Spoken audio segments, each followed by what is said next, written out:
अस्सलामुअलैकुम। मैं हूं डॉक्टर सबा एक दफ़ा फिर। थैंक यू सो मच आप लोगों का विटामिन वाली वीडियो के ऊपर जितना अच्छा रिस्पांस आया और बहुत सारे लोगों को उससे फ़ायदा हुआ। तो मेरी कोशिश यही होती है कि मैं आपके लिए कोई ना कोई आसानी पैदा करूं।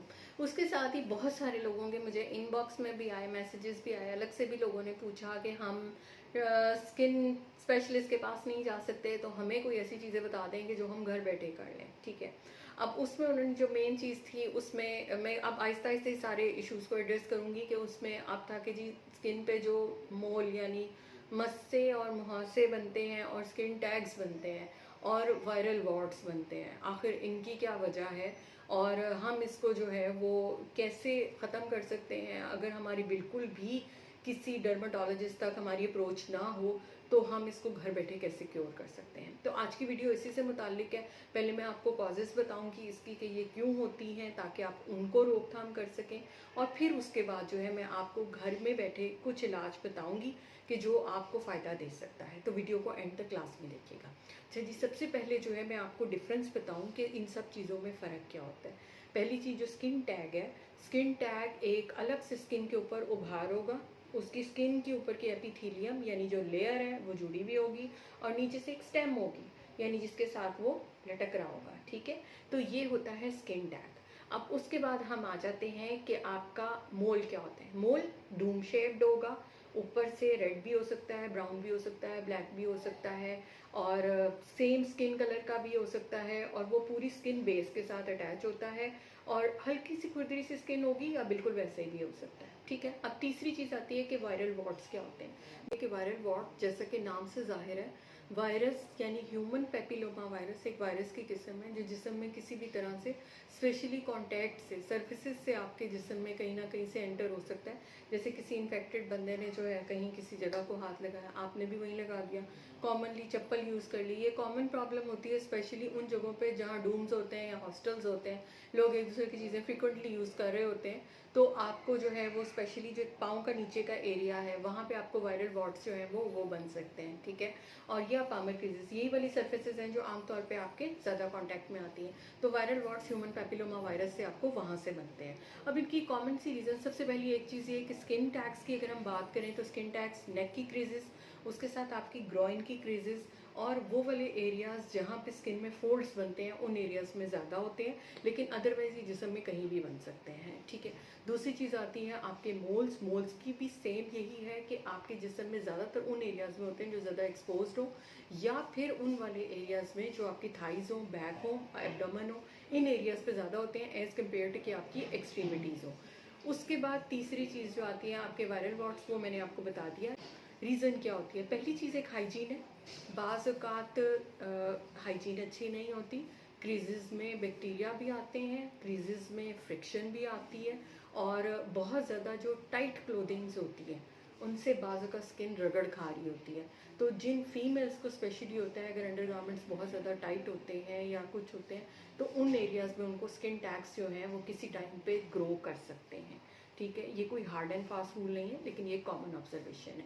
उसके बाद सेकंड चीज़ जो आती है वो आती है आपकी इंसुलिन रेजिस्टेंस। इंसुलिन रेजिस्टेंस यानी डायबिटिक पेशेंट्स में नेक के एरियाज़ में जहाँ एकेंथोसिस नाइग्रिकन्स ब्लैक पैचेस बनते हैं वहीं पे आपकी नेक की क्रीजेस पे स्किन टैग्स बन सकते हैं। क्रॉनिक लिवर डिजीज़ यानी सीएलडी के पेशेंट्स जिनको हम कहते हैं उनमें स्किन टैग्स, मोल्स ये बहुत ज़्यादा बनते हैं। उसके बाद गुर्दों के पेशेंट्स जिनके गुर्दे फेल हों, गुर्दे वॉश हो रहे हों, उन लोगों में ये ज़्यादा बनते हैं। उसके बाद वो वाले पेशेंट जिनकी इम्यूनिटी किसी भी वजह से कम है उनमें, और इंसुलिन लाइक ग्रोथ फैक्टर जो है उनमें ज़्यादा बढ़ा हुआ है, जिनमें रेजिस्टेंस आ रही है अभी या प्री डीएम पे हैं, उनमें स्किन की ग्रोथ बढ़ सकती है। उसके बाद हम आते हैं कि ये स्किन होता कैसे है। होता ये है कि किसी एक एरिया पे कोई इन्फ्लामेशन स्टार्ट होती है, इन्फेक्शन स्टार्ट होती है और स्किन ग्रो करना शुरू कर देती है और अनकंट्रोल्ड ग्रोथ पे जाती है, जिसकी वजह से वहाँ पे सेल का एक हीप बन जाता है, एक ग्रोथ का पहाड़ बन जाता है। ठीक है, अब बहुत सारे लोग इसको कंफ्यूज करते हैं खुदा ना खास्ता कैंसर से। तो कैंसर से डिफरेंशिएट ऐसे होता है कि पहली बात तो ये कि कैंसर में बहुत सी अलग चीज़ें होती है कि स्किन का कलर, स्किन रफ होती है, कलर चेंज होता है, हेयर ग्रोथ का पैटर्न चेंज होता है, अल्सरेशन होती है, स्कारिंग होती है, गिल्टियाँ बनना शुरू हो जाती हैं, कोई बुखार आना शुरू हो जाता है। ये सारी चीज़ें अगर खुदा ना खास्ता इनमें से कोई भी सिम्टम है तो आपने फौरी तौर के ऊपर, या रैपिडली ग्रोइंग है और वो ग्रोथ रुक ही नहीं रही है किसी तरह, यानी साइज़ दिन ब दिन बढ़ता जा रहा है, तो अपने फौरी तौर पे अपने मौलवी से मशवरा करना है। ये कैंसर की अलामात में से एक हो सकता है। उसके बाद जो है अब हम आते हैं इसकी ट्रीटमेंट ऑप्शंस की तरफ कि क्या है। देखिए, जो आपके मोल और आपके स्किन टैग्स हैं, इन दोनों के लिए मैं पहले बताती हूँ कि एसिलिन एक बहुत अच्छा कंपोनेंट है, जो कि मैंने पहले भी बताया था मेरी लेसन की जो गार्लिक बॉम्ब वाली वीडियो है उसके अंदर, कि एसिलिन जो है हीट सेंसिटिव होता है, लेकिन आपके लिए बहुत अच्छा काम करता है आपकी स्किन के लिए।